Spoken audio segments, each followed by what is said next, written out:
السلام علیکم ورحمۃ اللہ وبرکاتہ۔ الحمد للہ وکفا وسلام علی حبیبہ المصطفیٰ، اما بعد فاعوذ باللہ من الشیطان الرجیم، بسم اللہ الرحمن الرحیم۔ ان اللہ وملائکتہ یصلون علی النبی یا ایہا الذین آمنوا صلوا علیہ وسلموا تسلیما۔ اللہم صلی وسلم علی سیدنا محمد وآلہ وصحبہ وبارک وسلم صلاۃ دائمۃ سرمدا ابدا۔ عزیزان گرامی وقار، آج رمضان المبارکہ کی 17ویں شب ہے، اور تاریخی اعتبار سے جو رمضان کا 17واں دن آتا ہے بڑی اہمیت کا حامل ہے۔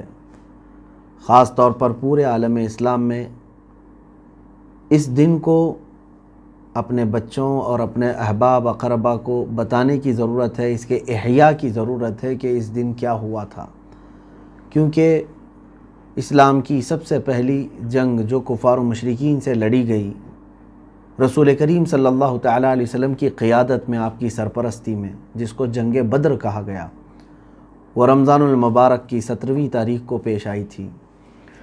2 ہجری یعنی حضور پاک صلی اللہ تعالیٰ علیہ وسلم کے مکہ مکرمہ سے ہجرت کر کے 2 سال ہوئے تھے ابھی، 2 ہجری میں یہ جنگ واقع ہوئی تھی، اور اس کو قرآن پاک میں اللہ تبارک و تعالیٰ نے جس لفظ سے یاد فرمایا ہے وہ بڑی اہمیت کا حامل ہے۔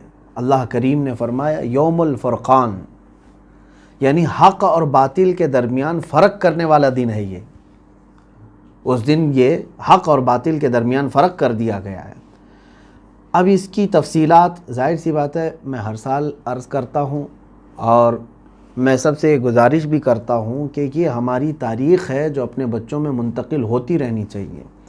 اگر آپ ہمارے اکابرین کی اور ہمارے مجاہدین کی تاریخ بچوں کو نہیں بتائیں گے تو پھر دوسرے چور جو ہے مجاہد بن کر کے تمہارے بچوں کے درمیان داخل ہوں گے، اور پھر جیسے کہ آج پورے سلیبس کو دیکھیں، ہر جگہ کا سسٹم، سارے لوگ ذہن پر کنٹرول کرنے کے لیے نہ جانے کیسی کیسی شخصیات کو ہیرو بنا کر ہمارے بچوں کے ذہن میں ان کی تصویریں بٹھا دیں گے۔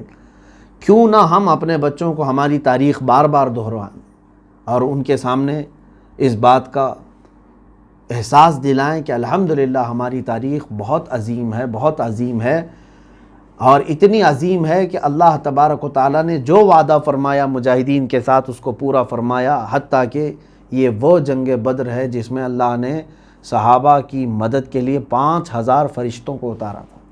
5000 فرشتے زمین پر نازل ہوئے تھے رسول کریم صلی اللہ تعالیٰ علیہ وسلم کے ان اصحاب کی مدد کے لیے۔ میں شروع سے چند باتیں عرض کرتا ہوں کہ اس کا پس منظر کیا تھا، جنگ بدر کیوں واقع ہوئی، کیا وجوہات تھیں۔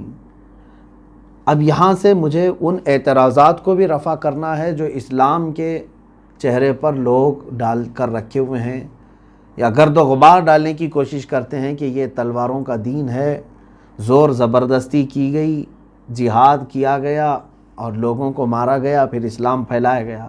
میں آپ سے ہی سوال کروں گا، یا ہمارے وہ غیر مسلم جن کو اس طرح کی خلش ہو وہ بھی سنیں، اور پھر آپ خود اپنے دل سے جواب دیں کہ حالات جب اس طرح کے آئیں تو آپ اس مقام پر لوگوں کے لیے کیا مشورہ دیں گے۔ میں چند تھوڑی باتوں کے بعد ان تمام چیزوں کو عرض کرتا ہوں۔ بات در حقیقت یوں تھی کہ اللہ کے حبیب صلی اللہ تعالیٰ علیہ وسلم آخری رسول ہیں، اللہ تبارک و تعالیٰ کا دین لے کر یہ تشریف لائے، اور دین کو مکمل اللہ نے آپ پر فرمایا۔ مکہ مکرمہ میں آپ نے اعلان فرمایا جھوٹے خداؤں کی پرستش نہ کرو، جن کو تم نے ہاتھوں سے بنایا ان کی پوجا نہ کرو، جس نے تمہیں پیدا کیا اس کی عبادت کرو۔ یہی تو میرے آقا صلی اللہ علیہ وسلم کی تبلیغ ہے، کیا اس میں کوئی غلط ہے؟ انسان کو اس بات کا یقین دلانا کہ تم جس کے پیچھے لگے ہوئے ہو وہ تمہارا خالق نہیں ہے، تم اس کو پیدا کر رہے ہو، تم اس کو بنا رہے ہو، تم اس کو دیکھ رہے ہو، تو پھر اس کے پاس عبادتیں کیسے کرتے ہو؟ جس نے تمہیں بنایا ہے، جس نے تمہیں اس کائنات میں بسایا ہے، اس کی عبادت کرو۔ تو اللہ تبارک و تعالیٰ کی طرف بلانا رسول کریم صلی اللہ علیہ وسلم کا یہی تو مشن تھا۔ اب مکہ مکرمہ میں مشرکین جو تھے، یعنی جو شرک کرتے تھے، یعنی ایک اللہ کو نہیں ماننا چاہتے تھے، ہزار ان کو تبلیغ دعوت دینے کے بعد بھی تو یہ جتنے دشمنی میں تھے وہ رسول پاک صلی اللہ تعالیٰ علیہ وسلم اور آپ کے جو ایمان لائے ہوئے ساتھی تھے ان کے خلاف کھڑے ہونا شروع ہو گئے۔ روزانہ کوئی نہ کوئی گھٹنا ہوتی تھی، کہیں کسی صحابی کو پکڑا، سارے لوگوں نے مل کے مارا، کیونکہ غریب تھے صحابہ۔ 13 سال تک یہ مصیبتیں برداشت کیا میرے آقا صلی اللہ علیہ وسلم نے مکہ مکرمہ میں، لیکن مجھے آپ بتا نہیں سکتے ان 13 سالوں میں کبھی بھی رسول کریم صلی اللہ علیہ وسلم نے اپنے ان اصحاب کو لے کر کے جنگ کا اعلان کیا ہو، 13 سال تک نہیں کیا۔ تو یہ مکی دور جو تھا وہ برداشت کرنے کا دور تھا، تحمل کا دور تھا۔ رسول کریم صلی اللہ تعالیٰ علیہ وسلم کے ساتھ کیا نہیں کیا ان لوگوں نے، مکہ والوں نے؟ سوشل بائیکاٹ کیا اور آپ کے اصحاب کو آپ کے سامنے مارا، قید کیا، شہید بھی کیا۔ حضرت عمار بن یاسر، حضرت سیدہ سمیہ رضی اللہ تعالیٰ عنہ، یہ وہ لوگ ہیں جو مکہ میں ہی شہید ہو چکے تھے ابتدائی اسلام میں، جن کو مکہ کے کفار نے بنا کسی جرم کے مار دیا تھا۔ اب یہ تمام ظلم و ستم ہوئے، اللہ کا حکم ہوا، میرے آقا صلی اللہ علیہ وسلم نے کیا فرمایا؟ مکہ سے ہجرت فرما کر مدینے تشریف لے آئے، مائیگریٹ کیا۔ یہ مائیگریشن اسلام میں ایک بہت اہم رول ادا کرتی ہے۔ حضور اکرم صلی اللہ تعالیٰ علیہ وسلم نے اپنے اصحاب کو حکم دیا کہ تم جہاں کہیں ہو مدینہ ہجرت کر کے آ جاؤ۔ مدینہ طیبہ چونکہ مکہ کی طرح نہیں تھا، وہاں کے لوگ نرم دل کے تھے، نرم طبیعت کے تھے، انہوں نے رسول کریم صلی اللہ علیہ وسلم کا استقبال کیا۔ اب مدینہ طیبہ میں حضور صلی اللہ علیہ وسلم کو تبلیغ اسلام میں کوئی دقت نہیں تھی، علل اعلان آپ اسلام کی دعوت دے رہے تھے، اور وہاں حضور پاک صلی اللہ علیہ وسلم کے پہنچنے سے پہلے ہی 70 سے زیادہ لوگ اسلام لا چکے تھے۔ کہاں پہ؟ مدینہ طیبہ۔ اب امن و امان کا ماحول قائم ہوا۔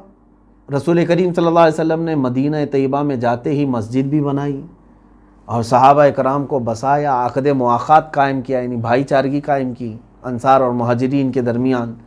یہ سب حالات تو مکہ والوں کو پہنچ ہی رہے تھے۔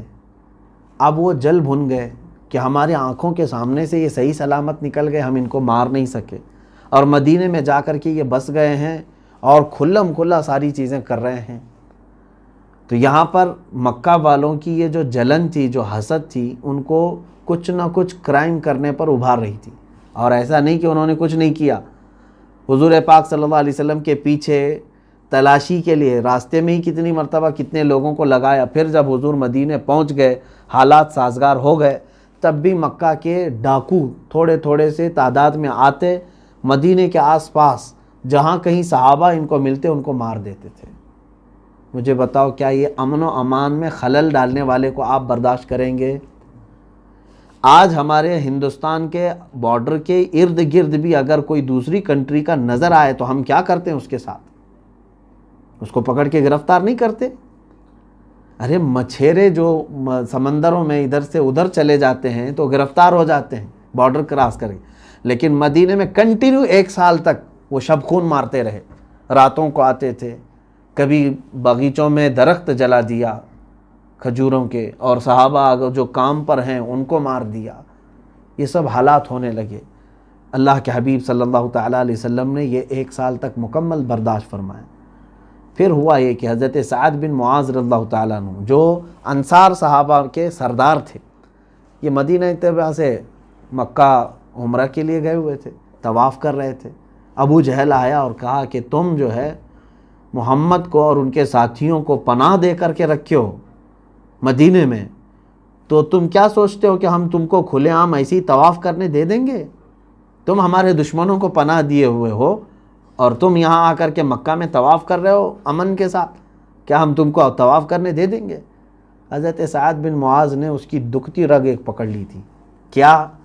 یہی سبب بنا جنگ بدر کا، میں آپ کو بتا رہا ہوں۔ یہ شروع میں باتیں میں کیوں کہہ رہا ہوں؟ اس لیے اس نے کہا، اے ابو جہل، روکنا ہے تو روک کے دکھا مجھے طواف۔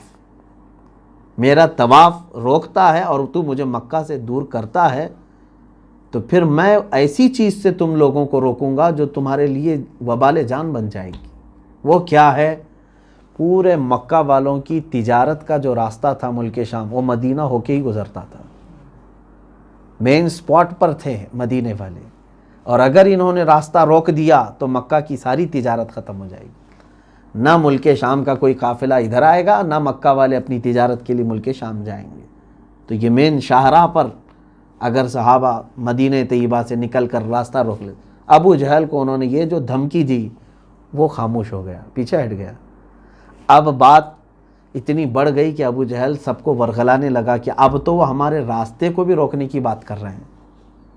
حضرت سعد بن معاذ یہ کہہ کر کے آ گئے تو ان کے دلوں میں یہ کھلبلی مچ گئی کہ کیا حقیقت میں مسلمان ہمارا راستہ روکیں گے؟ مٹھی بھر جماعت ہے یہ۔ اور ہوا بھی کہ غیظ و غضب میں انہوں نے 10-12 لوگوں کو بھیجا ادھر ادھر کچھ شبخون مارنے کے لیے۔ حضور پاک صلی اللہ علیہ وسلم نے بھی اپنے 10-12 صحابہ کو بھیجا کہ اگر اس طرح سے کہیں وہ پھٹکتے ہوئے دکھیں تو ان کو ان کا راستہ دکھا دینا۔ حضرت عبداللہ بن جہش رضی اللہ تعالیٰ عنہ تھے اس میں، تو یہ گئے باہر، تو حضرمی نام کا ایک شخص جو مکہ کا تھا گرفتار ہو گیا، اس کو قتل بھی کر دیا انہوں نے۔ اب یہاں سے آگ بھڑک گئی مکہ والوں کی، حالانکہ چھیڑ رہے کون تھے؟ مکہ والے چھیڑ رہے، کنٹینیو 13 سال وہاں ستائے، اور جب ہجرت کر کے مدینے آئے یہاں پر بھی چین سے رہنے نہیں دیتے۔ اب اللہ کے نبی صلی اللہ علیہ وسلم نے فرمایا اب ناگزیر ہو گیا ہے، ان کو سبق سکھانا ضروری ہے، ورنہ یہ امن کے ساتھ چین و سکون کے ساتھ رہنے نہیں دیں گے۔ کیا کریں؟ تو حضور پاک صلی اللہ تعالیٰ علیہ وسلم کی طرف سے ایسی ہی ایک خبر پہنچ گئی مکہ میں، حالانکہ حضور پاک صلی اللہ علیہ وسلم نکلے نہیں تھے۔ ابو سفیان جو ہے اس زمانے میں کافروں کے سردار، اور ان کو قافلے کا سردار بنا کر کے ملک شام تجارت کے لیے مکہ والوں نے بھیجا اور کہا حضرمی کا ہم انتقام لے کر کے رہیں گے جو محمد کے ساتھیوں نے قتل کیا، لہٰذا پورے مکہ والے اپنے سامان تجارت جو کچھ بھی ہے سب لگا دو، اتنا نفع کما کر کے آؤں گا ملک شام سے کہ اس نفع سے ہم جنگ لڑیں گے، بہت بھاری بھرکم جنگ، اتنی کہ وہ ہمیشہ لوگ یاد رکھیں گے۔ پورے مکہ والوں میں جوش آیا، سارا مال لا کر کے لگا دیے، اور وہ سارا مال لے کر کے قافلہ کہاں چلا؟ ملک شام۔ اور افواہ پھیل گئی مکہ میں، ابو سفیان تجارت بھی کر چکا اور ساری نفع بھی کما چکا۔ واپس آنے کے وقت خامخواہ جو ہے ایک بات پہنچی کہ محمد صلی اللہ علیہ وسلم اپنے ساتھیوں کو لے کر کے مکہ والوں کے اس قافلے پر حملہ کرنے کے لیے نکلے ہیں۔ تو ابو جہل نے سارے لوگوں کو ورغلایا کہ اگر ایسی بات ہے تو پھر ہمیں اپنا مال تجارت بچانا ضروری ہے۔ ابو سفیان کو بھی خبر ہو گئی تھی ملک شام سے جو نکلا تھا کہ محمد صلی اللہ علیہ وسلم اور ان کے ساتھی میرے قافلے کی طاق میں بیٹھے، گھات لگا کر حملہ کر سکتے ہیں۔ اس نے قاصد بھی بھیجا تھا مکہ والوں کے کہ اپنا مال تجارت بچانے کے لیے سب لوگ نکل کے آؤ، پوری جنگ کی تیاری کے ساتھ۔ وہ لوگ 1000 کی تعداد میں وہاں سے نکلے۔ مکہ میں کوئی باقی نہیں تھا، ابو لہب صرف رہ گیا تھا، باقی سارے جتنے سرداران قریش ہیں سب کے سب نکلے تھے۔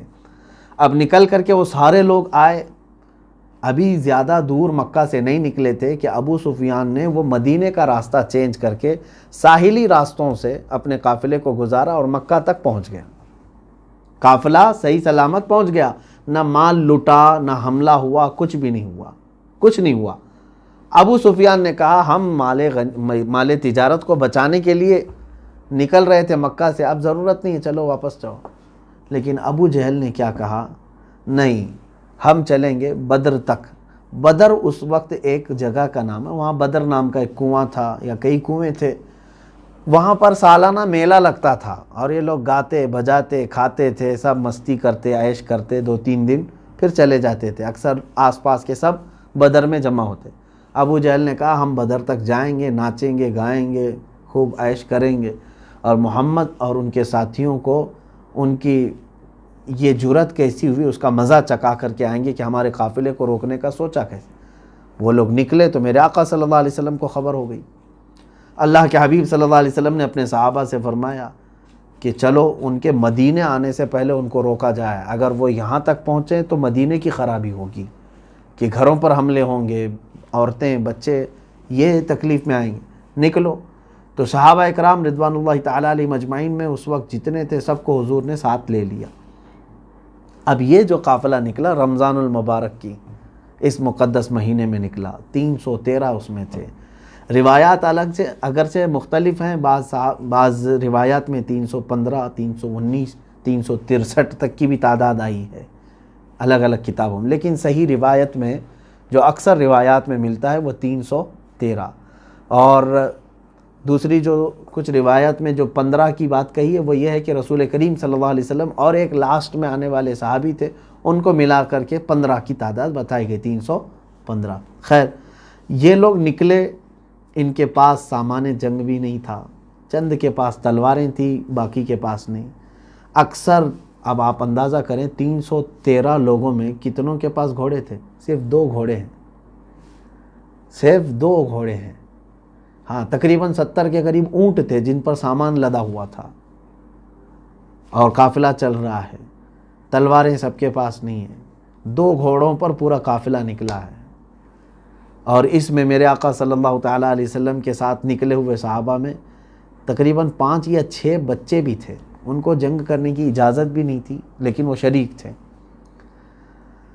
اب وہاں پر بدر کے وادی کے قریب جب پہنچے، اللہ کے حبیب صلی اللہ علیہ وسلم نے ایک جگہ پڑاؤ ڈال دیا اور فرمایا کہ یہیں پر ہمارا قیام ہوگا۔ کفار و مشرکین بھی وہیں پر آ چکے تھے۔ اللہ کے حبیب صلی اللہ علیہ وسلم جس زمین پر اپنا خیمہ نصب کیے وہ ریتیلی زمین تھی، بالو کی زمین، پیر پھسل رہے تھے اور سارے صحابہ گھبرائے ہوئے تھے، ڈرے ہوئے تھے ان کی بڑی تعداد کو دیکھ کر کے، 1000 سے زیادہ۔ اور اچھا، ان کے اس میں 650 لوگ زرہ پوش ہیں اور تقریباً 100 سے زیادہ گھوڑے ہیں۔ کس کے پاس؟ مکہ والوں کے پاس۔ تلوار باز ہیں، تیر باز ہیں، سب تیاریوں کے ساتھ آئے ہوئے ہیں، اور ادھر دیکھو تو کچھ بھی نہیں ہے۔ تو صحابہ اکرام رضوان اللہ تعالیٰ علیہ مجمعین کا یہ پہلا اتفاق تھا اس طرح اتنی بڑی تعداد کے آمنے سامنے ہونے کا۔ اللہ کے حبیب صلی اللہ علیہ وسلم نے اپنے صحابہ کو جمع کیا اور پہلے ایک نصیحت فرمائی اور پھر سوال کیا، تمہارا کیا ارادہ ہے کہ یہ جنگ ہونی چاہیے، جنگ ہونا چاہیے یا نہیں ہونا چاہیے؟ اب اس میں صحابہ کے جو ایمان افروز جوابات ہیں، ان میں سے جو صحابہ نے، جو حضرت مقداد رضی اللہ تعالیٰ عنہ، وہ کہتے ہیں کہ یا رسول اللہ صلی اللہ علیہ وسلم، ہم موسیٰ علیہ السلام کی قوم بنی اسرائیل کی طرح نہیں ہیں کہ اپنے نبی کو کہہ دیں کہ آپ اور آپ کا خدا جا کر لڑیں، ہم بیٹھے رہیں گے۔ اے نبی، ہم آپ کے دائیں بھی آئیں گے، بائیں بھی آئیں گے، آگے بھی اور پیچھے بھی، ہر وقت آپ کے ساتھ ساتھ لڑیں گے۔ اور پھر ایک صحابی نے کہا یا رسول اللہ صلی اللہ علیہ وسلم، ہم میں سے کسی کو بھی واپس جانے کا خیال نہیں، جہاں آپ کا پسینہ گرے گا وہاں ہمارا خون گرے گا۔ اللہ کے حبیب صلی اللہ علیہ وسلم نے ان کے جوابات کو تسلیم فرمایا، اور اس کے بعد اب رات کے وقت رسول کریم صلی اللہ علیہ وسلم نے تسلی دینے کے لیے صحابہ سے کہا، اے میرے صحابہ، نہ گھبراؤ، ان کی تعداد اگرچہ 1000 سے زیادہ ہے، سینکڑوں میں ہے، لیکن اللہ ہمارے ساتھ ہے، اللہ ہمارے ساتھ ہے۔ صحابہ اکرام کو پھر تسلی دینے کے لیے حضور صلی اللہ علیہ وسلم نے کیا فرمایا؟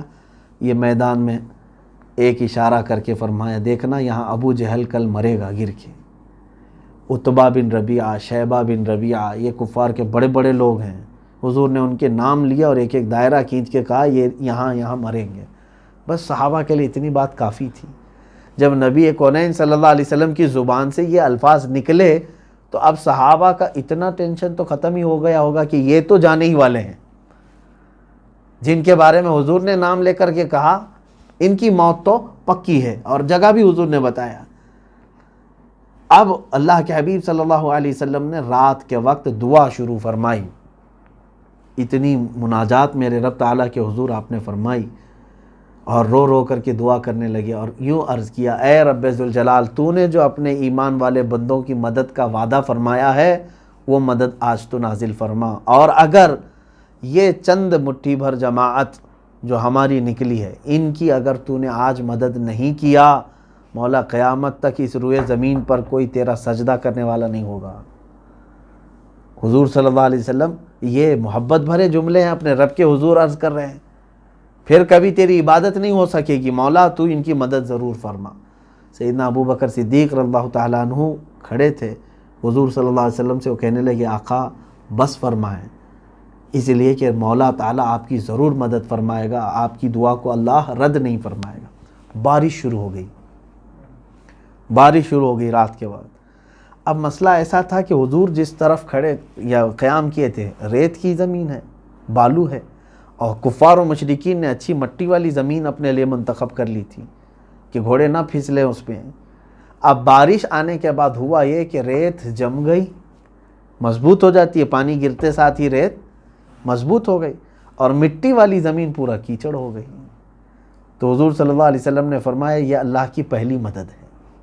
ان کے پیر پھسلنے لگ گئے، چکنی مٹی تھی، اور ان کے گھوڑے ادھر سے ادھر پھسلنے لگ گئے، رات کے وقت تھی۔ اب صبح ہوئی یہی 17 رمضان المبارک کی، فیصلہ کن جنگ تھی یہ، اور کفار و مشرکین جو غرور میں چڑھے ہوئے تھے، نشہ تھا ان کو، تکبر اتنا، گھمنڈ اتنا، وہ خاطر میں نہیں لاتے، کیونکہ مکہ میں اتنا صحابہ کو مارا تھا، پریشان کیا تھا، ان کے گھر لوٹے تھے، ان کو ایسے ہی لگتا تھا کہ ابھی بھی ہم ان کو کچا چبا جائیں گے۔ اب رسول کریم صلی اللہ تعالیٰ علیہ وسلم نے دن کے موقع پر اپنے صحابہ اکرام میں سے 3 کو سب سے پہلے آگے بھیجا۔ اس میں حضرت امیر حمزہ رضی اللہ تعالیٰ عنہ، حضرت ابو عبیدہ بن جراح رضی اللہ تعالیٰ عنہ، تیسرے مولا کائنات شیر خدا علی مرتضیٰ رضی اللہ تعالیٰ عنہ۔ یہ تینوں میدان میں آئے۔ ان کے مقابل میں جو وہاں سے آئے تھے وہ بڑے بڑے پہلوان تھے، عتبہ بن ربیعہ، شیبہ بن ربیعہ اور ولید بن عتبہ۔ یہ بڑے پہلوانوں کو کہا جاتا ہے جن کے نام میں ذکر کر رہا ہوں، یہ مکہ کے بڑے بڑے پہلوان بھی تھے، سردار بھی تھے۔ حضرت علی کرم اللہ وجہہ الکریم کے مقابل میں جو آیا وہ ایک ہی وار میں ختم ہو گئے بیچارہ، اور حضرت امیر حمزہ رضی اللہ تعالیٰ عنہ کے مقابل میں جو آیا اس کو بھی آپ نے فوری طور پر جہنم رسید کر دیا۔ حضرت ابو عبیدہ بن جراح کے مقابل میں جو آیا تھا اس نے حضرت ابو عبیدہ کو زخمی کر دیا تھا۔ آپ زخمی ہوئے لیکن حضرت علی رضی اللہ تعالیٰ عنہ فوراً پلٹ کر کے آئے، اس تیسرے کو بھی جہنم میں پہنچا دیا۔ کفار میں غلغلہ مچ گیا کہ بڑے بڑے 3 سردار ایک ساتھ چلے گئے، اور صحابہ میں اتنا بلند نعرہ لگا کہ زمین گونج گئی اللہ اکبر کی آواز سے، کیونکہ اب یہاں پر صاف نظر آ رہا تھا کہ اللہ تعالیٰ کی مدد اب اہل حق کے ساتھ کیسے ہے۔ اب کفار و مشرکین میں سے ابو جہل نے سب کو ورغلانا شروع کیا اور کہا کہ اے لوگو گھبرانا مت، ہمارے خدا ہمارے ساتھ ہیں۔ اور پھر اس کے بعد دو بدو جو مقابلہ ہوتا ہے آمنے سامنے، یہ شروع ہو گیا دوپہر کے وقت۔ اب اس گھماسان کی جو لڑائی تھی اس میں ہوا یہ کہ شیطان اپنی فوج لے کر کے ادھر بھی آیا ہوا تھا، یہ بھی روایت ہے، شیطان اپنی فوج لے کر کفار مکہ کے ساتھ ہے، اور وہ بھی انسان کی شکل میں آیا ہے۔ سراقہ بن مالک نام سے ایک شخص ہے، اس کی شکل میں شیطان آیا ہوا ہے لڑنے کے لیے۔ تو میرا مولا کب یہ گوارا فرمائے گا شیطان اپنی فوج لے کر کے آئے اور وہ اپنے حبیب کو تنہا چھوڑے؟ اللہ تبارک و تعالیٰ نے 3000 فرشتوں کو اتارا، کس کے لیے؟ اپنے نبی صلی اللہ علیہ وسلم اور صحابہ کی اعانت کے لیے، تعاون کے لیے 3000 اتارے، اس کے بعد پھر 2000 آئے، 5000 فرشتے اترے، اور اس کے بعد ایسی لڑائی کہ صحابہ فرماتے ہماری تلواروں سے اس وقت سبزی بھی نہیں کٹتی تھی، کند تھی، مڑی ہوئی تلواریں تھیں، برسوں سے زنگ لگی ہوئی، سبزی کاٹنے کے برابر بھی نہیں ہوتی تھی، کیونکہ ہم جنگ کی تیاری سے آئے نہیں تھے۔ لیکن کمال کی بات ہے کہ ہم اگر لڑتے ہوئے کسی کافر کے قریب جاتے، ابھی ہماری تلوار اس کے گردن کے قریب ہوتی کہ گردن اڑ کر جا چکی ہوتی، نہ ہم نے مارا نہ محنت کی۔ قرآن میں اللہ نے وہ بھی آیت نازل فرمائی سورہ انفال میں، اللہ تعالیٰ فرماتے فَلَمْ تَقْتُلُوهُمْ وَلَكِنَّ اللَّهَ قَتَلَهُمْ، اے محبوب آپ فرمائیں ان کو کہ تم سب نے نہیں قتل کیا، ان کو اللہ نے قتل کیا ہے، ہاتھ تمہارا تھا، کام اللہ کا تھا۔ اب جو کفار مکہ لڑنے کے لیے بدر میں آئے تھے ان میں سے جو بعد میں ایمان لائے، انہوں نے کہا بدر کے میدان میں جب ہم لڑ رہے تھے عجیب و غریب لوگوں کو ہم نے دیکھا جن کو ہم نے نہ مدینے میں کبھی دیکھا تھا نہ مکہ میں کبھی دیکھا تھا، اور ان کی ہیبت ایسی تھی کہ جب وہ سامنے آتے تو ہماری تمام چیزیں ختم ہو جاتی، طاقت و قوت۔ اچھا اس سے پہلے ایک اور کام، اللہ کے حبیب صلی اللہ تعالیٰ علیہ وسلم نے ابو جہل جب پکارنا شروع کیا، جوش دلانے لگا، حضور نے مٹی کی کچھ کنکریاں اٹھائیں اور کفار مکہ کی طرف یوں کہہ کے پھینک دیا شاہت الوجوہ، تمہارے سب چہرے برباد ہو جائیں۔ اتنا تھا کہ روایت میں ہے کہ وہ کنکری تقریباً ہر کافر کی ناک تک گئی، اور اس کے بعد ان کے اندر پوری طاقت ہی ختم ہو چکی تھی، قوت دفاع بھی نہیں تھا، ڈیفنس کی قوت تک نہیں تھی۔ کس سے تم لوہا منوانے کی کوشش کر رہے ہو؟ کس سے؟ وہ کائنات کے سب سے طاقتور رسول محترم صلی اللہ تعالیٰ علیہ وسلم سے۔ رسول کریم صلی اللہ تعالیٰ علیہ وسلم کی مدد کے لیے اللہ نے 5000 فرشتے اتارے۔ بہرحال اس جنگ کا ہونا کیا تھا وہ تو ہمیں صاف نظر آتا ہے۔ ایک طرف اہل حق ہیں اور وہ بھی کمانڈر یا ان کی قیادت کرنے والے کائنات کے سب سے افضل، سب سے اشرف انسان محمد الرسول اللہ صلی اللہ علیہ وسلم ہیں، اور وہ ادھر دعائیں کر رہے ہیں، تو ادھر صحابہ اکرام رضوان اللہ تعالیٰ علیہ مجمعین جو نہتے ہیں، اور وہ بھی صرف اللہ اور اس کے رسول کے بھروسے پر آئے ہوئے ہیں۔ کئی صحابہ ایسے ہیں جن کے پیروں میں چپل بھی نہیں ہے، نالین بھی نہیں ہے، اور وہ کیسا ان کا جذبہ تھا، دھوپ میں، گرمیوں میں، بدر کے موقع پر وہ لڑ رہے تھے۔ حضرت عکاشہ رضی اللہ تعالیٰ عنہ ایک صحابی وہ فرماتے ہیں میرے پاس کچھ بھی نہیں تھا، تلوار بھی نہیں تھی، کچھ نہیں۔ اللہ کے حبیب صلی اللہ علیہ وسلم کے پاس آیا اور کہنے لگا کہ یا رسول اللہ صلی اللہ علیہ وسلم، کیا میں خالی کھڑا رہوں؟ میرے بھائی دیگر مجاہدین لڑ رہے ہیں۔ حضور اکرم صلی اللہ علیہ وسلم نے فرمایا دیکھو تم بھی کوئی لکڑی اٹھا لاؤ، جنگ لکڑیوں سے نہیں لڑی جاتی۔ وہ کہتے ہیں کہ مجھے قریب میں ایک پڑی ہوئی لکڑی ملی، وہ لا کر کے میں نے حضور کے پاس پیش کیا، اللہ کے حبیب صلی اللہ علیہ وسلم نے اس پر اپنا ہاتھ پھیرا۔ حضرت عکاشہ کہتے ہیں اسی کو میں تلوار بنا کر لڑتا رہا، کتنوں کو تو میں نے اس سے مارا ہے۔ جس کو میری لکڑی پڑتی اتنا گہرا زخم ہوتا کہ اس کی چمڑی الگ ہو جاتی تھی لکڑی سے، اور وہ لکڑی کئی سالوں تک محفوظ رہی حضرت عکاشہ نے جو جنگ بدر میں استعمال کی تھی۔ عزیزان گرامی، یہ جنگ بدر میں جو حالات ہوئے، اس کے بعد کفار مکہ کی ایسی درگت بنی کہ وہ ہیبت کی وجہ سے میدان چھوڑ کر بھاگنے پر مجبور ہو گئے۔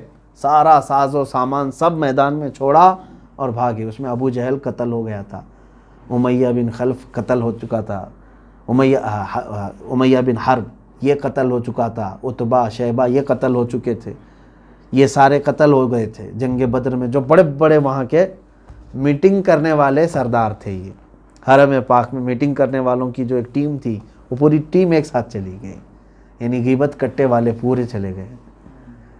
رسول کریم صلی اللہ تعالیٰ علیہ وسلم نے شام کے وقت شکرانہ ادا کیا اللہ رب العزت کی بارگاہ میں، دیکھا 70 ان کے مارے گئے تھے۔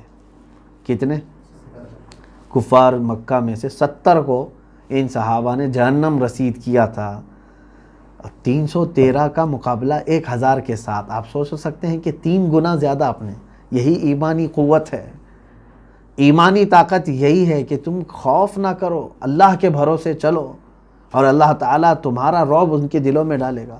انہوں نے 1000 کے ساتھ مقابلہ کیا اور 70 کو پہنچا دیا جہنم میں، اور 70 قیدی بن گئے۔ 140 اور پورا ساز و سامان ان کا سب میدان میں بکھرا ہوا، وہ مال غنیمت ہے، صحابہ کے لیے آیا، اور باقی سب جان بچا کر بھاگنے پر مجبور ہو گئے، چلے گئے۔ 70 کو گرفتار کیا گیا، 70 تو جہنم رسید ہو چکے تھے۔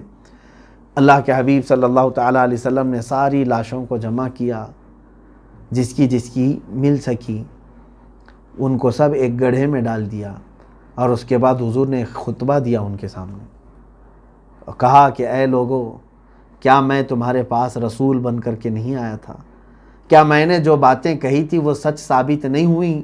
کیا تم اب نہیں دیکھ رہے ہو کہ حق کیا تھا؟ صحابہ اکرام نے دیکھا کہ حضور کس سے بات کر رہے ہیں۔ رسول کریم صلی اللہ تعالیٰ علیہ وسلم سے صحابہ نے پوچھا آقا یہ جو بدر کے مشرکین جو مارے گئے آپ ان سے خطاب کر رہے ہیں؟ کہا ہاں۔ کہا سن رہے ہیں وہ؟ حضور پاک صلی اللہ علیہ وسلم نے فرمایا ہاں، تم سے جو زندہ ہیں ان سے زیادہ وہ سنتے ہیں، ان کو سب سنائی دے رہا ہے۔ حتیٰ کہ حضور کی دوسری ایک حدیث میں ہے، میرے آقا صلی اللہ علیہ وسلم نے فرمایا مردہ چلنے والے کے چپل کی آواز تک سنتا ہے۔ تم چپل کی آوازیں نہیں سنو گے، لیکن اس کو چپل کے چلنے کی چرچراہٹ کی آواز بھی آتی ہے۔ اب یہاں اندازہ کریں، ایک بات تو مجھے یہ کہنی ہے کہ مشرکین بدر جو بدر میں آئے ہوئے تھے قتل ہو گئے، ان کو جب رسول کریم صلی اللہ علیہ وسلم خطاب کر رہے ہیں اور یہ فرما رہے ہیں وہ سن سکتے ہیں، پھر یہاں تو لوگ اولیاء اکرام کے سننے پر اعتراض کر رہے ہیں۔ کیا اولیاء اکرام قبروں میں نہیں سنتے؟ میرے عزیزو، اگر وہ نہیں سنتے اور مومنین نہیں سنتے تو کبھی ہم کو یہ نہیں کہا جاتا تھا کہ جب بھی قبرستان جاؤ تو یوں کہو السلام علیکم یا اہل القبور. ہم کو یہ سکھایا گیا نا, اے قبروں والو تم پر سلامتی ہو. ارے جو سنی نہیں رہا ہے اس کو اے کہہ کر کے پکاریں گے ہم؟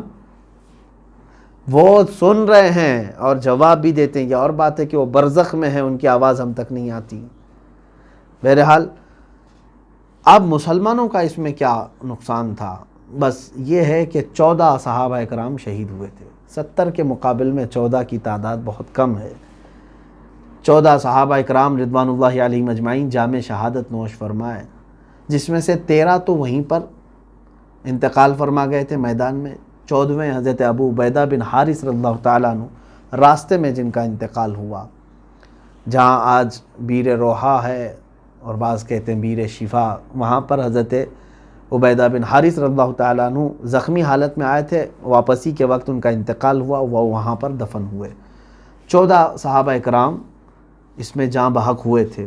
اللہ کے حبیب صلی اللہ تعالیٰ علیہ وسلم نے اس جنگ کو, جنگ بدر کو, قرآن پاک کی روشنی میں جو فرمایا وہ یوم الفرقان ہے. حق اور باطل میں اس دن فرق ہو گیا کہ حق کی اللہ کیسے مدد فرماتا ہے. اس میں جذبہ جہاد دیکھنے کے قابل ہے میرے عزیزوں کئی لوگوں کے. آپ سوچ سکتے ہیں جن کے پاس کچھ نہیں, ان کی کمائی کے ذریعے اس وقت تک ابھی نہیں بنے تھے. یہ جو گئے تھے اس میں سے تقریباً 60 مہاجر تھے, باقی سب انصار صحابہ تھے. 313 میں 60 مہاجرین اور باقی سمجھ لیں 253 کے قریب انصار صحابہ جو مدینے کے ہیں. انصار صحابہ کا کیا گیا تھا کہ مطلب وہ اس پورے بدر میں شریک ہوئے تھے؟ وہ تو مکہ والوں کے خلاف جو ہجرت کر کے آئے تھے ان کا حق تھا نا. لیکن انصار صحابہ نے یہ کہا کہ جو ہمارے مہاجرین صحابہ کے ساتھ ان لوگوں نے برا سلوک کیا, ہم اپنے بھائیوں کا انتقام ضرور لیں گے ان سے. 253 انصار صحابہ ساتھ میں تھے بدر کے موقع پر, اور 60 صحابہ مہاجرین میں سے تھے. اور شہادت میں بھی 6 جو ہے مہاجرین کے ہیں اور باقی 8 انصار صحابہ کے.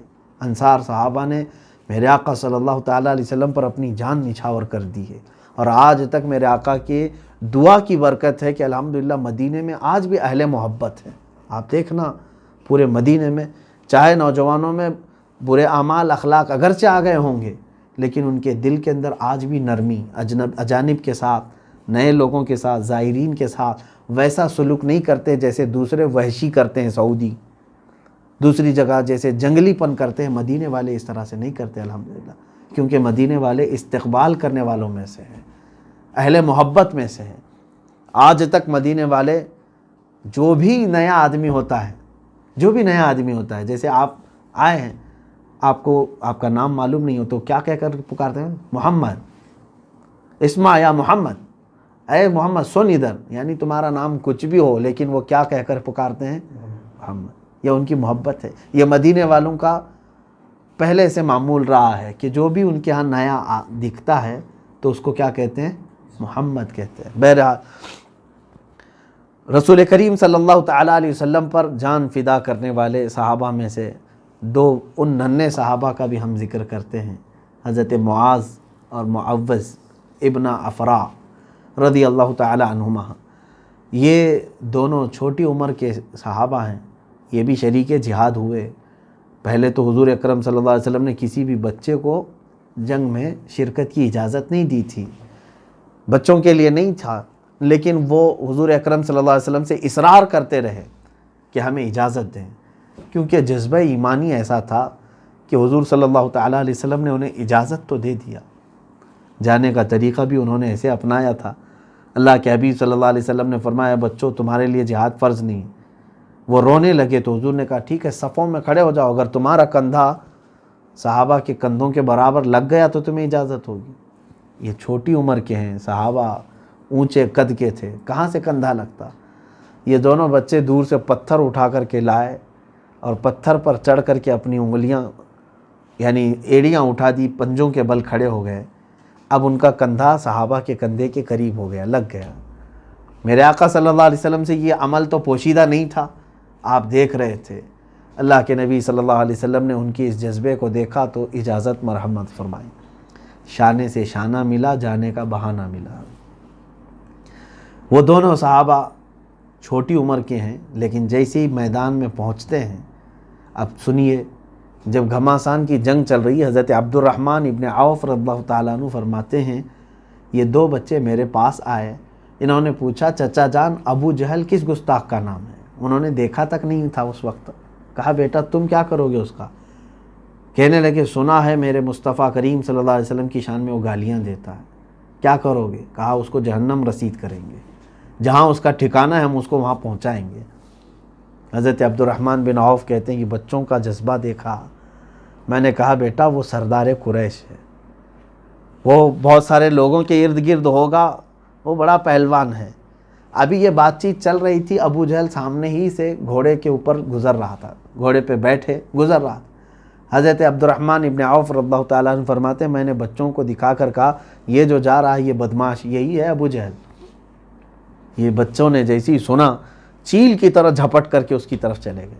ابو جہل کو یہ وہم و گمان بھی نہیں تھا کہ کوئی بچے میرے قریب آ سکتے ہیں۔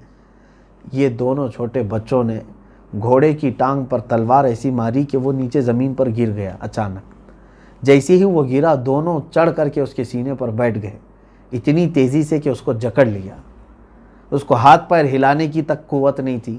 ان 2 بچوں کے گرفت میں وہ مجبوراً پھنس گیا ایسے، اور اس وقت وہ ہائے ہائے کرنے لگا جب انہوں نے گردن پر اس کے تلوار رکھ دی۔ ان بچوں نے گردن پر تلوار رکھ دی تو کہنے لگا ہائے ہائے، مجھے مرنے کا غم نہیں کیونکہ میں عرب ہوں اور عرب موت سے ڈرتے نہیں۔ اس نے شعر کہا تھا آخر میں، لیکن غم صرف اس بات کا ہے کہ مجھ جیسا پہلوان نہیں مار رہا ہے مجھ کو، ایک چھوٹا بچہ مجھے مار رہا ہے۔ میرے عزیزو یہی قدرت خداوندی ہے، مولا تعالیٰ ہمیشہ بڑی بڑی طاقتوں کو بہت چھوٹی طاقت سے ہلاک کرتا ہے۔ نمرود اگر مچھر سے مر گیا، فرعون پانی سے ہلاک ہو گیا، شداد ٹھوکر سے اگر مر گیا، قارون زمین میں دھس کر چلا گیا، تو اسی طرح ابو جہل کو بھی کسی چھوٹی ہی چیز سے ہلاک ہونا تھا۔ لیکن صحابہ اکرام چھوٹے صرف عمر میں تھے، باقی مقام میں کوئی ان کے اندر چھوٹا پن نہیں تھا۔ ان دونوں بچوں نے ابو جہل کے گردن کو الگ کر دیا۔ اب مکہ کے یہ جتنے مشرکین تھے ان میں ایک بہت بڑا یہ مسئلہ پھیل گیا کہ ابو جہل سردار قریش مارا گیا اور وہ بھی بچوں نے مارا ہے۔ بھگدڑ مچ گئی، سب ایک دوسرے پر ٹوٹ پڑے کہ پکڑو ان بچوں کو پہلے۔ یہ بچے تو وہاں سے صحیح سلامت نکل کے آ ہی گئے تھے، لیکن اس میں سے حضرت معاذ رضی اللہ تعالیٰ عنہ جو بڑے صاحبزادے ہیں، ان کے مونڈھے پر کسی کافر نے تلوار چلا دی، یعنی ہاتھ پر، جس کی وجہ سے ان کا ہاتھ کٹ گیا، اور ہاتھ کٹا ایسے کہ بغل کی چمڑی سے لٹک رہا تھا، پوری طور پر کٹا نہیں، سیدھا ہاتھ جب ان کا کٹا، اس وقت بھی اس بچے نے ہمت نہیں ہاری، یہاں ہم ٹھوکر پر بیٹھ جائیں گے۔ وہ ہاتھ کٹ گیا ہے اور چمڑی سے لٹکا ہوا ہے بغل کی، دوسرے ہاتھ میں تلوار اٹھائی اور للکارنا شروع کیا، اے ظالمو، اے گستاخو، اب بھی میرے اندر دم باقی ہے۔ اور پھر اسی طرح سے للکارتے ہوئے سامنے آتے تھے۔ صحابہ فرماتے ہیں کہ ہم نے ان بچوں کو دیکھا، حضرت معاذ رضی اللہ تعالیٰ عنہ نے اپنا ہاتھ پیر میں نیچے رکھ کر کے دبایا اور کھینچ کے نکال دیا جو چمڑی سے لٹکا ہوا تھا۔ کیوں؟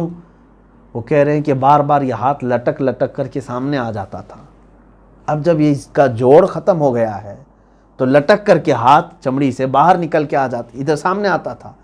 تو معاذ نے کہا مجھے اس ہاتھ کی ضرورت نہیں جو اللہ کی رضا حاصل کرنے میں خلل اندازی کر رہا ہو، نکال کر پھینک دیا۔ یہ اور بات ہے کہ یہ دونوں بچوں کی شہادت ہوئی ہے اس میدان میں، دونوں بچے اس میدان میں شہید ہوئے۔ بدر کے سب سے خوش نصیب صحابہ، حضور صلی اللہ علیہ وسلم کے سارے صحابہ میں افضل صحابہ خلفائے راشدین ہیں۔ خلفائے راشدین کے بعد یعنی عشرہ مبشرہ کے بعد سب سے افضل صحابہ وہ ہیں جو بدر میں شریک ہوئے تھے، اور بدر میں بھی وہ لوگ جو جام شہادت نوش کیے ہیں وہ 14 ہیں صرف، جس میں سے حضرت معاذ اور معوذ یہ دونوں ہیں۔ اے میرے عزیزو، یہ بچے کس گھر کی پروان چڑھے ہوئے تھے، یہ بچے کون سے گھر میں پلے ہوئے تھے؟ کیا پورے معاشرے میں ڈھونڈ کر کے ایک نوجوان ایسا نکالو گے؟ آج تو پوری دنیا میرے آقا صلی اللہ تعالیٰ علیہ وسلم کو گالیاں دینا اور گندے کارٹون بنانا اور میرے آقا صلی اللہ علیہ وسلم کی شان میں توہین کرنا ایک پورا کھیل بنا رکھی ہے۔ پورا انٹرنیٹ بھرا رہتا ہے گالیوں سے۔ آج صرف اور صرف ایمان کے خون کے اندر ہمارے ٹھنڈک آ گئی ہے، خون جمنا شروع ہو چکا ہے۔ میرے عزیزو، جن لوگوں نے بھی ان کو تہ تیغ کیا، جہنم رسید کیا ہے گستاخان رسول کو، یقیناً وہ دنیا کے بہت اعظم اور افضل لوگ ہیں۔ میری پگڑی ان کے قدموں پر ہو، جنہوں نے ناموس رسالت علی صاحب الصلاۃ والسلام کے لیے کھڑا ہونے کا شرف حاصل کیا ہے۔ عزیزان گرامی، آج اگر ہم سب کو کوئی چیز جوڑ سکتی ہے تو اتحاد اتحاد اتحاد کی باتیں کرتے ہیں۔ میں کہتا ہوں ایک ہی چیز جوڑے گی، وہ ہے ناموس رسالت صلی اللہ علیہ وسلم۔ میرے آقا صلی اللہ علیہ وسلم کے لیے مر مٹنے کا جذبہ پیدا کرو، پھر دیکھو سب ہم جمع ہوں گے۔ ہم اپنے مفادات کے لیے تو باہر نکل آتے ہیں، گھر میں کوئی چیز خراب ہو گئی تو آپ اس کے لیے باہر آ جاؤ گے، آج تمہاری صحت کے لیے کوئی کچھ معاملات ہو جائیں تو باہر آ جاؤ گے۔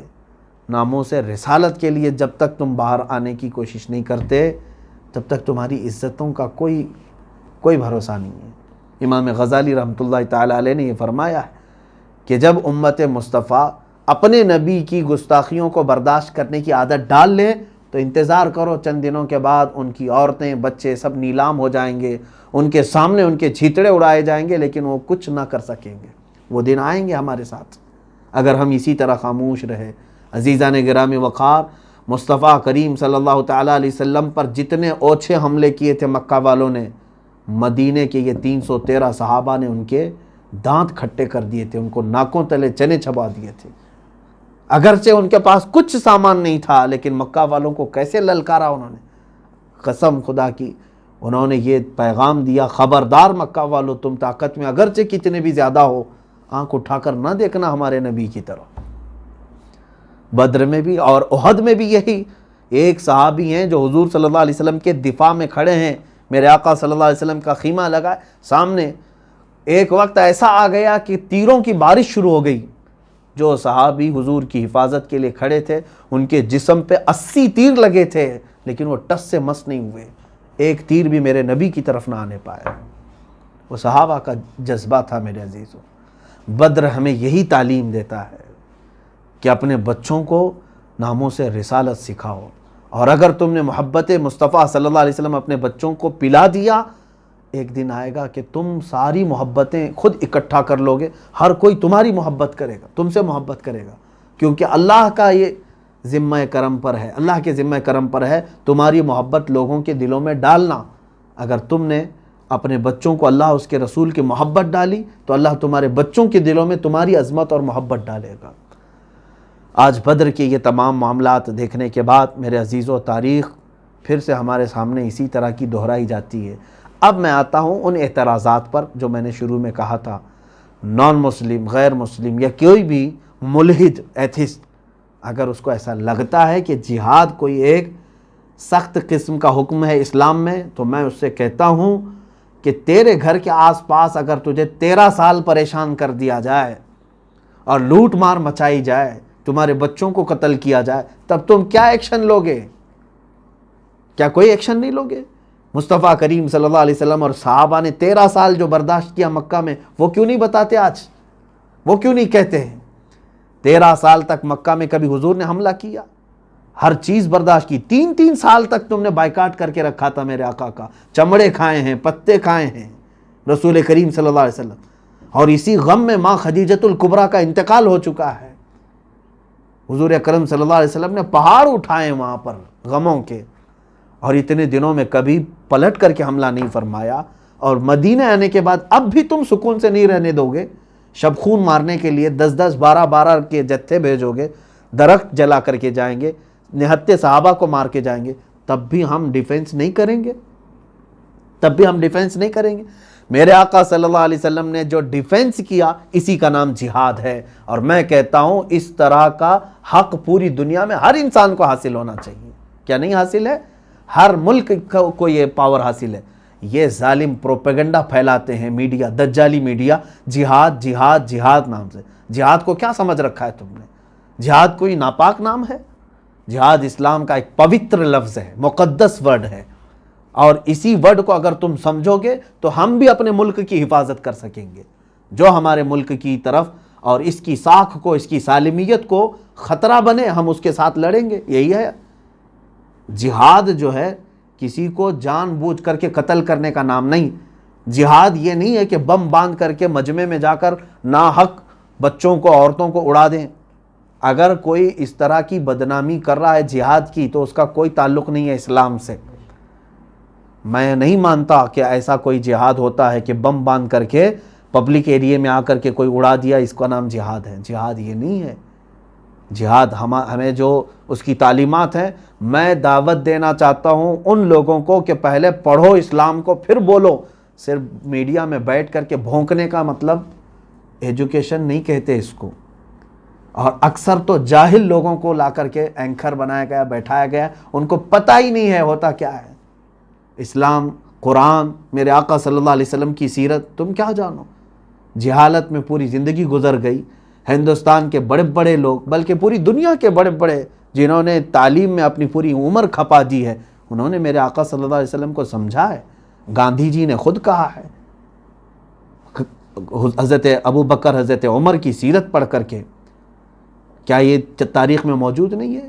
بڑے بڑے، میں وہ کسی اور موقع پر عرض کروں گا، نان مسلم رائٹرز ہیں، مفکرین ہیں، دانشور ہیں، سائنٹسٹ ہیں، انہوں نے کہا ہے محمد صلی اللہ تعالیٰ علیہ وسلم کی تعلیمات سے پوری دنیا میں کیسے امن آ سکتا ہے۔ ہم کوئی آتنکواد، دہشت گرد، اس طرح کے الفاظ کو جانتے تک نہیں۔ اسلاموفوبیا تم لا رہے ہو آج، ٹھیک ہے، پروپیگنڈا یہی آج چل رہا ہے جو مکہ والوں نے حسد میں کیا تھا۔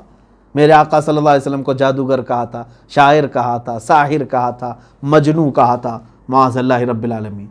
وہی چیزیں تو آج یہ بھی کر رہے ہیں نا، پھیلا رہے ہیں۔ لیکن میں اپنے مسلمان بھائیوں سے، بہنوں سے کہوں گا، ہزار پروپیگنڈا پھیلائیں، تم جواب کیسے دے سکتے ہو؟ انہی اخلاق رسول کے ذریعے سے۔ میرے آقا نے کیسے جواب دیا تھا؟ اپنے وہ پیارے اخلاق سے جو ہر ایک کا دل موہ لیتے ہیں۔ آج ضرورت اس بات کی ہے، نوجوان، بچے، عورتیں میرے آقا صلی اللہ علیہ وسلم کے اخلاق کی طرف آئیں۔ دنیا کو آج بتانے کی ضرورت ہے کہ میرے نبی کون تھے۔ اللہ کے حبیب صلی اللہ علیہ وسلم کا دل کتنا شفیق تھا، کتنا رفیق تھا، کتنے نرم تھے، وہ آج بتانے کی ضرورت ہے۔ وہ آپ اپنے اخلاق سے بتا سکتے ہیں۔ آج آپ اپنے اخلاق کے ذریعے سے پوری دنیا کو اس پورے پروپیگنڈے کے خلاف کھڑے ہو کر کے اظہار کر سکتے ہیں۔ اللہ رب العزت ہم سب کو ان تمام واہیات اور خرافات اور ان کے پھیلائے ہوئے پروپیگنڈوں سے محفوظ فرمائے۔ میں آخر میں جنگ بدر کے ان اصحاب کے متعلق ضرور عرض کروں گا کہ جو لوگ شریک جہاد ہوئے تھے، 313 صحابہ، ان کے ناموں کے متعلق جو روایات ہمیں ملی ہیں بزرگان دین کی، انہوں نے فرمایا کہ کئی مشائخ نے فرمایا کہ یہ اصحاب بدر کے ناموں میں اللہ تعالیٰ نے اتنی تاثیر رکھی ہے کہ اگر مریض پڑھ کر کے دم کریں تو اللہ انہیں شفا عطا فرمائے۔ حاجت مند جب کبھی ان اسماء کی تلاوت کریں تو اللہ تعالیٰ ان کی حاجت پوری فرماتا ہے۔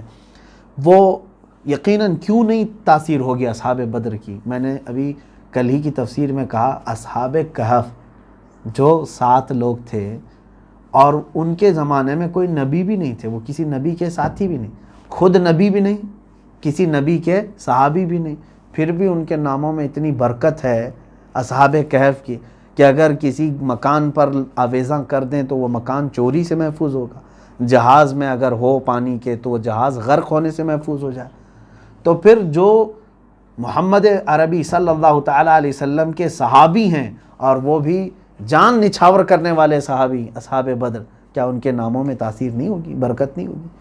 بہت بڑی برکت ہے، اور ہمارا معمول ہے الحمدللہ ہم ان اصحاب بدر کے ناموں کی تلاوت بھی کرتے ہیں، ان کے توسل سے اللہ کی بارگاہ میں دعا بھی کرتے ہیں، اور الحمدللہ یہ میرا خود کا تجربہ بھی ہے، بارہا جن اہم مقامات پر ان کے توسل سے دعا کیا گیا اللہ تعالیٰ نے قبول بھی فرمایا۔ میری ایک بات نہیں کہہ رہا ہوں، بڑے بڑے مشائخ ہیں، شیخ دارامی ایک بڑے بزرگ ہیں، وہ فرماتے ہیں کہ جس وقت اصحاب بدر کے ناموں کی تلاوت ہوتی ہے، تم دل میں جو بھی اللہ تعالیٰ سے جائز تمنا رکھو، مولا ضرور اسے پوری فرمائے گا۔ اور اصحاب بدر اب بھی اپنی قبروں میں زندہ ہیں، کیونکہ قرآن میں ان کے متعلق فرمایا گیا ہے ان کو مردہ نہ کہو۔ اور بزرگوں نے یہ فرمایا ہے کہ بسا اوقات یہ دیکھا گیا ہے کہ وہ بنفس نفیس مدد کے لیے تشریف لائے ہیں۔ ایک صاحب ہے، وہ کہتے ہیں، یہی حکایات میں موجود ہے کہ وہ تجارت کے لیے اپنا قافلہ لے کر سمندر کا سفر تھا، نکلے، لوگوں نے کہا کہ اس راستے مت جانا کہ ڈاکو آتے ہیں، سمندر کے درمیان جب پہنچو گے تو ڈاکو حملہ کرتے ہیں، پورا مال لوٹ لیتے ہیں۔ تو اس شخص نے کہا میں سب پورا لنگر کر چکا ہوں، اٹھا دیا ہوں اور جہاز چلنے کو ہے۔ بہرحال قافلہ تجارت کا لے کر کے وہ چل پڑا، بڑے جہاز میں درمیان میں پہنچتے ہی ڈاکوؤں کی آمد شروع ہو گئی، تلواروں کی آواز، اور جگہ جگہ سے چھوٹی چھوٹی کشتیوں میں آ کر کے لوگ گھیرنے لگے۔ اب یہ بندہ کہتا ہے میں اصحاب بدر کو یاد کرنا شروع کیا اور ان کے ناموں کی تلاوت کرنے لگا۔ اچانک میں نے دیکھا کہ ہماری کشتی تو سائیڈ ہو گئی، کنارے ہو گئی، ہمارا جو جہاز ہے۔ پیچھے سے کچھ سفید لباس میں لوگ آئے اور ان ڈاکوؤں سے مقابلہ کرنا شروع کیا۔ ایسے مقابلہ کیا کہ ان پورے ڈاکوؤں کو قتل کر دیا، پورا خون پانی میں بہہ رہا تھا، ان کی کشتیاں بغیر ملاح کے اسی طرح بہنے لگیں۔ اور یہ صاحب کہتے ہیں جو تاجر ہے، میں صحیح سلامت دوسرے کنارے پہنچا تو جس جگہ میں پہنچا شہر میں بہت سارے لوگ میرے استقبال پہ آئے، پوچھے کہ برسوں بعد کوئی قافلہ صحیح سلامت اس راستے سے یہاں پہنچا ہے، کیسے آئے تم؟ اس نے اپنے رات کا واقعہ بتایا۔ تو وہاں پر ایک بزرگ موجود تھے، انہوں نے کہا اے تاجر تجھے معلوم ہے جن لوگوں نے ڈاکوؤں کا قتل کیا وہ اصحاب بدر تھے رضوان اللہ علیہ۔ تو بنفس نفیس اللہ تبارک و تعالیٰ نے ان کو وہ قوت اور تصرف عطا فرمایا ہے کہ وہ مدد کے لیے پہنچتے ہیں۔ بے شمار باتیں اس طرح کی ہیں۔ میں بھی یہ آپ سب سے گزارش کروں گا، جب بھی اپنے گھروں میں کوئی اہم معاملہ آئے، کوئی سخت بیماری آئے، کوئی حاجت آئے، اصحاب بدر رضوان اللہ تعالیٰ علیہ مجمعین کے نام کو ایک بار پڑھو، ان کے توسل سے اللہ کی بارگاہ میں مدد مانگو، اللہ ضرور مدد فرمائے گا۔ میں انشاءاللہ العزیز ان کے ناموں کی تلاوت کرتا ہوں، آپ حضرات توجہ کے ساتھ سماعت بھی فرمائیں، اور خاص طور پر یہ بھی ہے کہ جب ان کے ناموں کی تلاوت ہو تو آپ رضی اللہ عنہ کہا کریں۔ کیا کہیں گے؟ رضی اللہ عنہ۔ انشاءاللہ العزیز دعا کے موقع پر تمام مومنین مومنات سب کے لیے ہم دعا کرتے ہیں، اللہ تبارک و تعالی ہماری دعاؤں کو استجابت عطا فرمائے۔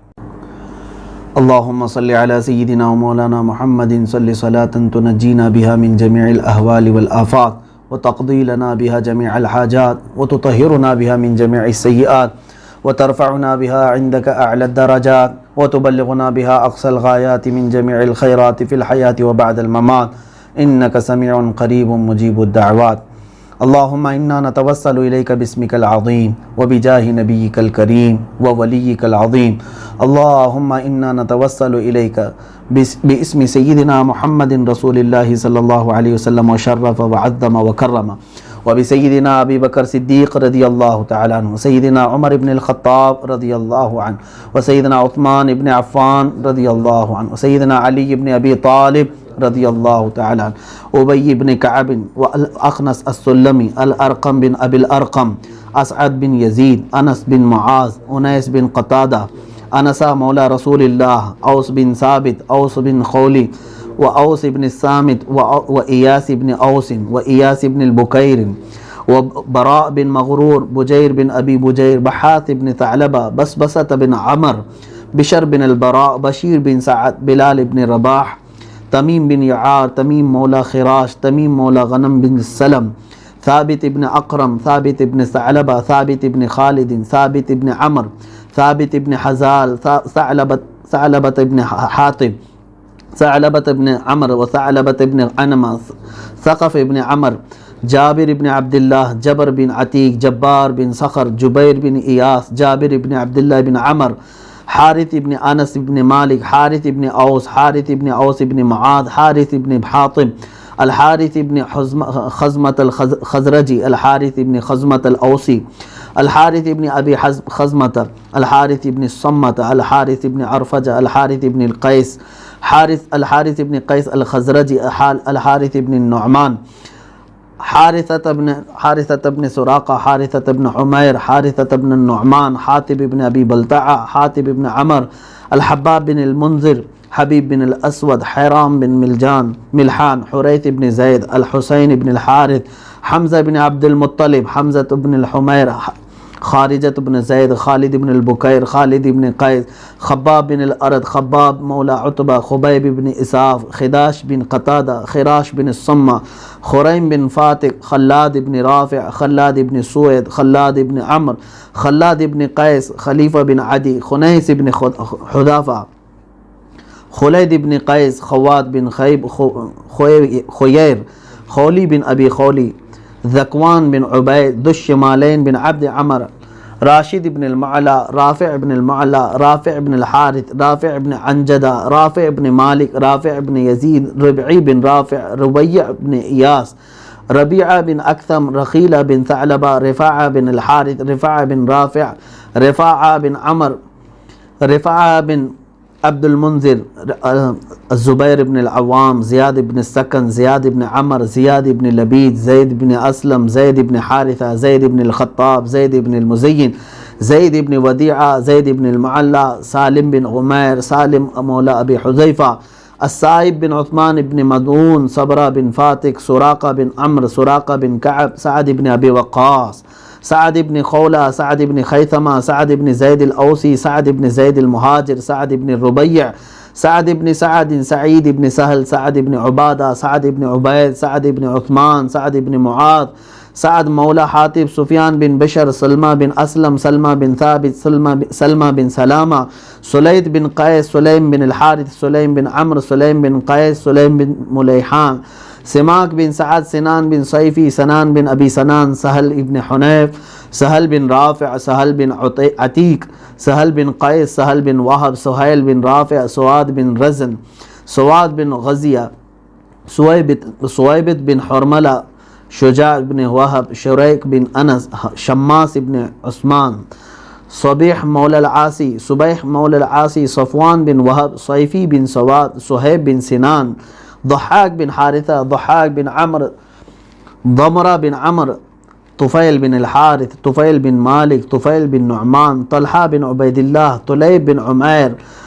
عاصم بن ثابت، عاصم بن عدی، عاصم بن البکیر، عاصم بن قیس، عاصم بن البکیر، عامر بن الربیعہ، عامر بن امیہ، عامر بن البکیر، عامر بن سعد، عامر بن سلمہ، عامر بن فہیرہ، عامر بن مخلد، عامر بن السکن، عباد بن بشر، عباد بن قیس، عبادہ بن صامت، عبداللہ بن قیس، عبداللہ بن ثعلبہ، عبداللہ بن جبیر، عبداللہ بن جحش، عبداللہ بن الجد، عبداللہ بن حمیر، عبداللہ بن الربیع، عبداللہ بن رواحہ، عبداللہ بن زید، عبداللہ بن سراقہ، عبداللہ بن سلمہ، عبداللہ بن سہل، عبداللہ بن سہیل، عبداللہ بن شریک، عبداللہ بن طارق، عبداللہ بن عامر، عبداللہ بن مناف، عبداللہ بن عرفۃ، عبداللہ بن عمر، عبداللہ بن عمیر، عبداللہ بن قیس، عبداللہ بن کعب، عبداللہ بن مخرمہ، عبداللہ بن مسعود، عبداللہ بن مدعون، عبداللہ بن النعمان، عبد الرحمن بن جبر، عبد الرحمن بن عوف، عبد رب بن حق، عبدۃ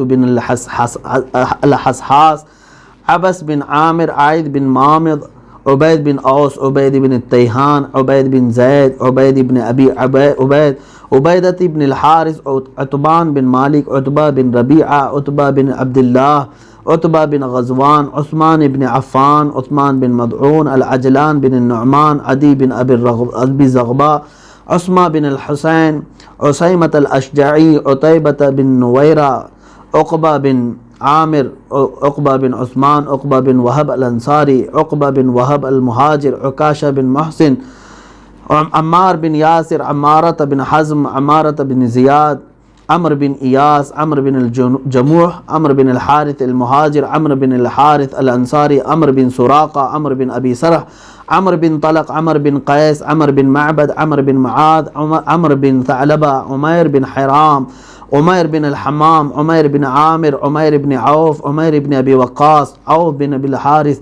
اویم بن ساعدہ، عیاض بن زہیر، غنام بن اوس، فاکہہ بن بشیر، فروہ بن عمر، قتادہ بن نعمان، قدامہ بن مدعون، قطبہ ابن عامر، قیس ابن عمر، قیس بن محسن، قیس بن مخلد، کعب بن جمار، کعب بن زید، لبدہ بن قیس، مالک بن ابی خولی، مالک بن دخشم، مالک بن ربیعہ، مالک بن رفاعہ، مالک بن عمر، مالک بن قدامہ، مالک بن مسعود، مالک بن نمیلہ، مبشر بن عبد المنذر، المجزر بن زیاد، محرز ابن عامر، محرز ابن نضلہ، محمد بن مسلمہ، مدلاج بن عمر، مرثد بن ابی مرثد، مستح بن اثاثہ، مسعود بن اوس، مسعود بن خلدہ، مسعود بن ربیعہ، مسعود بن زید، مسعود بن سعد، مسعود بن عبد سعد، مصعب بن عمیر، معاذ بن جبل، معاذ بن الحارث، معاذ بن الصمہ، معاذ بن عمرو،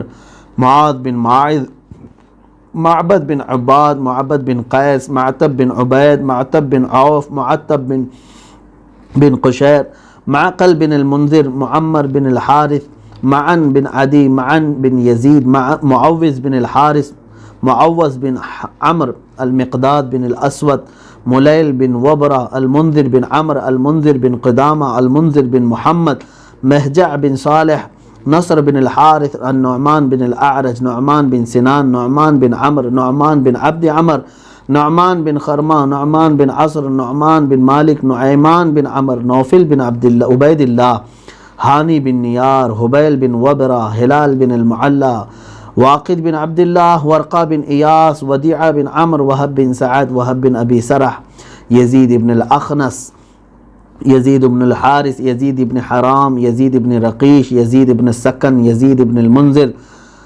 ابو ایوب، ابو الاسوار، ابو حبہ بن ثابت، ابو حنہ بن مالک، ابو حبیب بن زید، ابو حذیفہ بن عتبہ، ابو حسن الانصاری، ابو خارجہ، ابو خلاد، ابو خزیمہ، ابو داود، ابو دجانہ، ابو صبرہ، ابو سلیت، ابو سلمہ، ابو سنان، ابو شیخ بن ابی ثابت، ابو سرمۃ، ابو ضیاح، ابو طلحہ، ابو عبیدہ بن الجراح، ابو عقیل، ابو قتادہ، ابو کبشہ، ابو لبانہ، ابو مخشہ، ابو مرثد، ابو مسعود البدری، ابو ملیل، ابو الحائثم، ابو الیسر، اللہم باسماء ہؤلاء البدریین رضوان اللہ علیہم اجمعین تمم مقاصد دیننا و دنیانا و اخرانا یا اکرم الاکرمین اللہم احسن عاقبتنا یا رب العالمین اللہم استر عوراتنا بسترک الجمیل اللہم استر عوراتنا بسترک الجمیل اللہم استر عوراتنا بسترک الجمیل اللہم اغفر لنا ولاخواننا ولجميع من تعلق بنا يا رب العالمين ربنا اغفر لنا ولإخواننا الذين سبقونا بالإيمان ولا تجعل في قلوبنا غلا للذين آمنوا ربنا إنك رؤوف رحيم إلهي أنت الذي تعلم السر والإعلان وما في القلوب إلهي أنت الذي قلت لا تقنطوا من رحمة الله إن الله يغفر الذنوب جميعا وأنت بقولك صادق لست بمكذوب نجنا نجنا نجنا يا الله من الغم والكرب العظيم وأنت غياث كل مكروب ومصروف ومظلوم وأنت على كل شيء قدير يا رب العالمين يا أكرم الأكرمين يا أحسن الخالقين لا تدع لنا من هذا المقام المستجاب والوقت المستجاب ذنبا إلا غفرته ولا دينا إلا قضيته ولا غما إلا فرجته ولا سحرا إلا أبطلته ولا مريضا إلا شفيته ولا غائبا إلا رددته ولا مسافرا إلا أحضرته ولا حاجة في الدين والدنيا إلا قضيتها يا رب العالمين اللهم ارزقنا توبة قبل الموت وراحة عند الموت ومغفرة بعد الموت يا سامع كل صوت هون علينا سكرات الموت الہ العالمین ستار العیوب غفار الذنوب قدیر و جبار خدا اصحاب بدر رضوان اللہ تعالیٰ علیہ مجمعین کے ناموں کی جو ہم نے تلاوت کی مولا جو کچھ بھی غلطیاں کوتاہیاں کمیاں و بیشیاں ہوئی ہوں اپنے فضل و کرم سے معاف فرما تیرے دربار میں مولا تیرے حبیب پاک صلی اللہ علیہ وسلم اور ان کے جانثار اصحاب بدر کی اس توسل سے مولا تیرے دربار میں ہاتھ پھیلایا ہوں کریم خدا ہم سب کے ہاتھوں کی لاج رکھ لے اے رب ذوالجلال ہم سب کو تمام تر عافیت نصیب فرما خلاق العالمین ہم سب کو گناہوں کے مرض سے شفا عطا فرما ہر طرح کے ظالموں کے ظلم سے ہماری حفاظت فرما حاسدین کے حسد سے بچا شرین اور فتینوں کے فتنے و فساد سے محفوظ فرما بد نظری سے اور بد نگاہی سے ہماری حفاظت فرما اے اللہ ہم سب کو نظر بد سے بچا اے خلاق العالمین اصحاب بدر کا صدقہ مولا ہمارے گھروں میں ہمارے اہل خانہ ہمارے رشتہ دار ہمارے احبہ اقربا دوست و احباب سب کو مولا ذلت والی بیماریوں سے محفوظ فرما، کینسر اور ایڈز جیسی مہلک بیماریوں سے مولا ہم سب کی حفاظت فرما، عزت کے ساتھ زندگی عطا فرما، عزت کے ساتھ ایمان پہ خاتمہ عطا فرما۔ اے کریم خدا ارحم الراحمین، یقیناً ہم گناہوں میں ڈوبے ہوئے ہیں مولا، خطا کار ہیں، اسیاں شعار ہیں، سیاہ کار ہیں، خار ہیں، بدکار ہیں، ڈوبے ہوئے ذلت میں ہیں، کچھ بھی ہیں لیکن تیرے محبوب کی امت میں ہیں۔ اے رب ذوالجلال، تجھے تیرے نبی کا واسطہ، اصحاب بدر کا واسطہ، ہم سب کے سینوں کو علم دین کے لیے کشادہ فرما، قرآن کے لیے کشادہ فرما۔ اے الہ العالمین، ہم سب پر آنے والی زمینی آسمانی بلاؤں سے ہماری حفاظت فرما، ہمارے آس پڑوس اور پورے اہل اسلام کو مولا آفات ارضیہ، آفات سماویہ سے محفوظ فرما۔ ہمارے گھروں میں مولا غیب سے تو حلال روزیاں عطا فرما، برکتوں کا نزول فرما، بے برکتی سے اور حرام روزیوں سے ہمارے گھروں کی حفاظت فرما۔ جو پریشان حال ہیں ان کی پریشانیوں کو دور کر دے، جو بے اولاد ہیں انہیں صالح اولاد عطا فرما۔ اے رب قدیر احسن الخالقین، جو قرض میں ڈوبے ہوئے ہیں ان کے قرضوں میں آسانیاں عطا فرما۔ الہ العالمین، اے رب ذوالجلال، جو بے جوڑ ہیں انہیں نیک و صالح رشتے عطا فرما۔ اے احسن الخالقین مولا الہ العالمین، تجھے فضل کرتے نہیں لگتی بات، نہ ہو مایوس تجھ سے امیدوار۔ ہم سب تیرے دربار میں التجا کرتے ہیں، آج 17ویں رمضان المبارک کی شب ہے مولا، اصحاب بدر کا واسطہ، آج کی وہ تاریخ میں جب تیرے حبیب پاک صلی اللہ علیہ وسلم کے ساتھ یہ جانثار صحابہ تیری رضا کے لیے نکل پڑے تھے مولا، ان کی ان محبتوں کا ایک قطرہ ہمیں نصیب فرما۔ اے مولا، ہمیں عشق رسول عطا فرما، ہماری آنکھوں کو بے حیائی سے بچا لے، ہمیں محبت رسول میں جینے مرنے کی توفیق دے دے مولا، ہمارا خاتمہ بھی تیرے حبیب کی محبتوں میں ہو۔ اے رب ذوالجلال، اخیر میں اتنی التجا ہے، دنیا ہم نے بہت دیکھی ہے مولا، ان آنکھوں کے ہمیشہ بند ہونے سے پہلے ایک بار ان آنکھوں کو تیرے حبیب پاک صلی اللہ علیہ وسلم کے چہرے جہاں آرا کی زیارت نصیب فرما، ان کے جمال جہاں آرا کی زیارت نصیب فرما مولا۔ اخیر میں مولا، ہم سب کی تمام تر کوتاہیوں سے اگر تو ناراض ہے تو ہم سب کو معاف کر دے، پورے مولا دنیا میں امن و امان عطا فرما۔ اے رب ذوالجلال، یہ کرونا وائرس کی جو وبا کے نام سے ہمیں ڈرایا گیا پھیلی ہوئی وبا ہے مولا، یہ تمام خوف سے، ڈر سے، اس وبا سے، بلا سے ہم سب کی حفاظت فرما۔ اے رب ذوالجلال، ہم چاہے مر جائیں، کچھ بھی ہو جائے مولا، تیری مسجدوں کے دروازے کشادہ فرما دے، حرمین طیبین کو تو پھر سے کھول دے مولا۔ اے رب ذوالجلال، ہم کوتاہیوں کا اعتراف کرتے ہیں، گناہوں کا اعتراف کرتے ہیں، الہ العالمین تو ہمارے اوپر تیرے گھروں کو بند نہ فرما مولا، ہماری یہ پیشانی رکھنے کے لیے اور گڑ گڑانے کے لیے ہمیں دوسرا کوئی گھر نہیں ہے مولا، جہاں ہمارے دلوں کو قرار آتا ہے، جہاں ہمارے دلوں کو سکون آتا ہے، وہ تیرے گھر مسجدیں ہیں مولا، وہ سب بند ہیں۔ اے رب ذوالجلال، دنیا کی کوئی چیز کھلے نہ کھلے مولا، تیرے گھر تو ہمارے لیے کھول دے، غیب سے انتظامات فرما دے، برا چاہنے والے اور برے منصوبے بنانے والوں کو مولا تو نیست و نابود فرما دے، ان کے تمام تر برے منصوبوں کو خاک میں ملا دے، دنیا میں ہر آفت سے بچانا مولا، عقبہ میں نہ کچھ رنج دکھانا مولا، بیٹھیں جو در پاک پیمبر کے حضور، ایمان پہ اس وقت اٹھانا مولا۔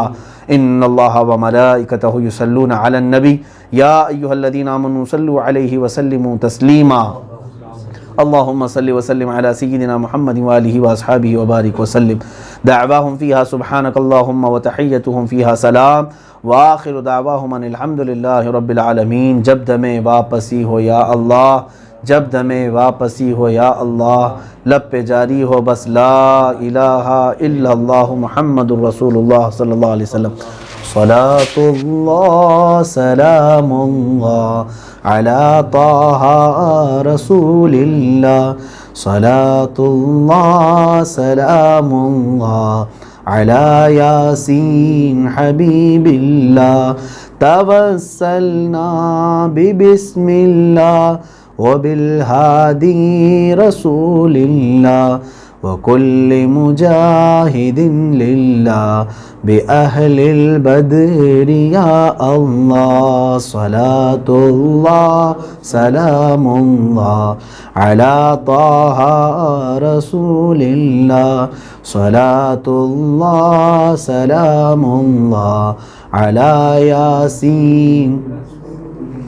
الہی سلم الامہ من الآفات والنقمة ومن هم ومن غمة بأهل البدر يا الله صلاة الله سلام الله على طه رسول الله صلاة الله سلام الله على ياسين حبيب الله صلی اللہ تعالی علی خیر